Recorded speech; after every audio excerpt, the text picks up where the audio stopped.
Morning, Trainiacs. Very fun, exciting day this morning because doing the first river open water swim of the year. Now this here is the river that Pat, Jacques, and I swam 37 kilometers in from the south end of the city all the way to the north end of the city, but I'll link to that video right at the end of this video.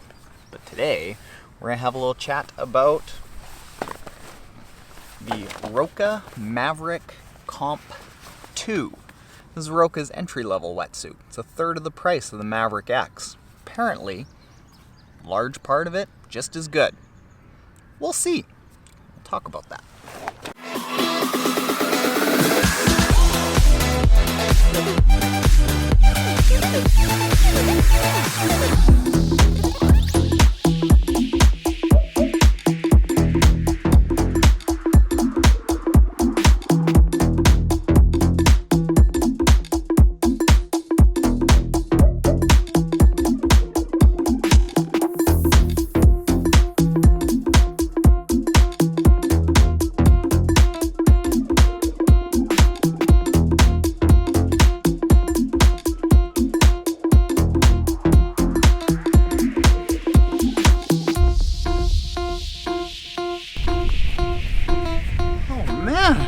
Nice. With the current, I was going an average of 114 per 100 meters. I think I just did 3,000 meters and being like 35 minutes because the current was helping so much. But this, I like this way more than I thought I would. Whoa, more on that in a second. For now, funny story. So how I end up doing that swim is I park here, which is up here down current, and then I take a bike all the way around a point, and I lock up the bike there, and then I swim with the current back to this place, take my car, go rescue my bike, and then head home. What I did today, however, was not that smart. I forgot that I need to leave my car key here so that I could get back to my bike. So I get out of the water, I'm like, what do I do? Fortunately, there's a canoe club here. And I walked in and I was like, hey, I know I'm in a Speedo and all, but can you guys drive me to my bike? And the guy was just like, heard about you swimming in this last year. Yeah, we'll set you up. All right, ROKA Comp Wetsuit.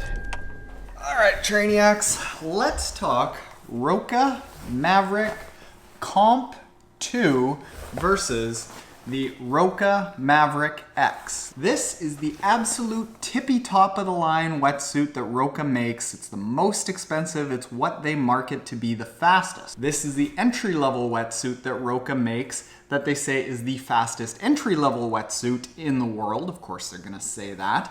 But what I wanted to do, and part of these partnerships that I'm creating for Team Trainiac, is to be able to try this stuff out and let you know what I'd recommend. Which one should you get? Like, what is the best value for you? Is it tippy top of the line? Should you go and spend a bunch of money? Is it money well spent?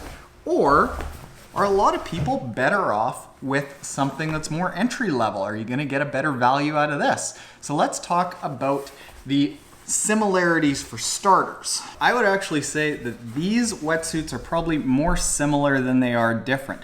They both have graduated buoyancy between the legs and the chest. That means that the legs are more buoyant than the chest because we have air in our chest. We don't need as much buoyancy, and that extra buoyancy with thicker leg neoprene, it actually levels out our body. Next, the inner liner inside that makes it more or less comfortable is basically the exact same. I didn't notice any difference. Same with the neck panel. They're both entirely separate neck panels, so you've got a fair bit of I don't know, give around there, and it's not rubbing and constricting. Both have the same arms up construction. That means that the pattern that they use to put these together is actually laid up with arms overhead. So it's made to be nice and fluid as you're taking a stroke on both of these. And they both have the same centerline technology. So that's a strip that is about 3.5 inches thick going down the center, that's thicker than the panels that are on the side, and that gives you a nice straight line down the middle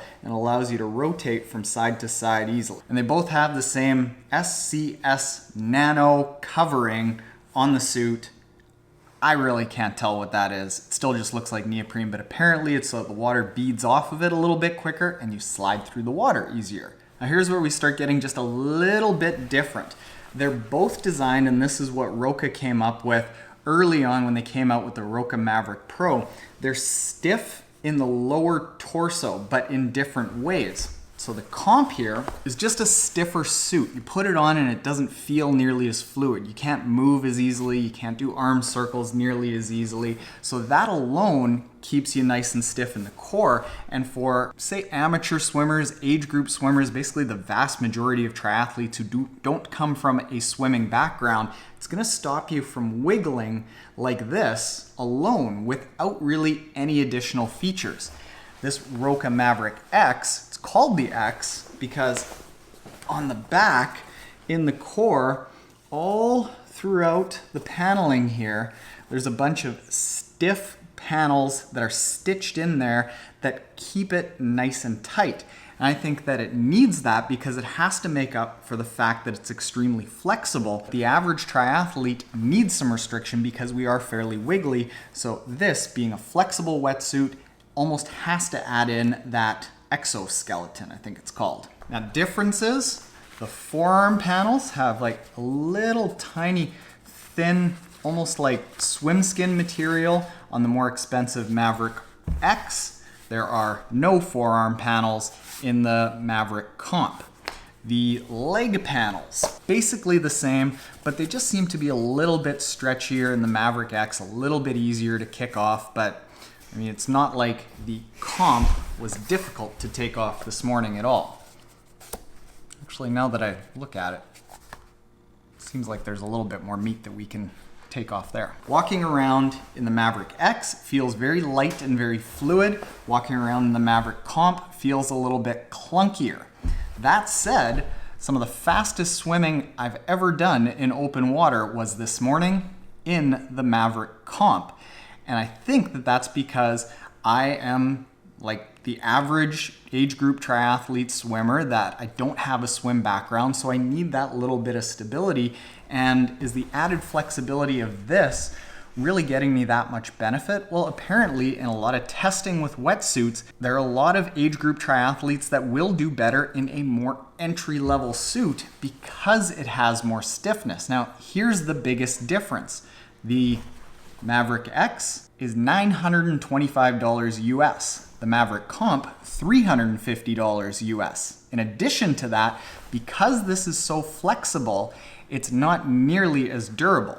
For example, I've gone for 4 swims in this, and it's already unusable. I had a total blowout, fortunately right at my love handle, so that looked really good. Coming out here in the back, and I'm sure that they'd warranty that had I paid for it, but out of a more expensive suit, I've had them last anywhere from 1.5 to 2 years, all the way down to 4 to like 10 swims for the more expensive wetsuits. Whereas the more entry-level wetsuits will probably last you 4, 5, potentially even 6 years. So you do the math on that, and the lifetime cost of the Maverick X is potentially 5 times as much as the Maverick Comp. And is the Maverick X that much faster for the average triathlete? Probably not. What I would recommend is, if money isn't an object whatsoever, you can get this for racing, keep it around, and treat it very, very delicately. Bring it out a little bit so that you know how it feels, and then use it for race day, kind of like disc wheels or something like that. But do most of your training in this so that it stays more durable and it lasts a heck of a lot longer than this. So there you go, Maverick X versus Maverick Comp. I like both. Probably gonna be doing a heck of a lot more training in this than I ever thought I was going to, even just 24 hours ago. There you go, Trainiacs. If you aren't already subscribed, hit the subscribe button below. And if you are subscribed, comment with your favorite wetsuit right now. Later.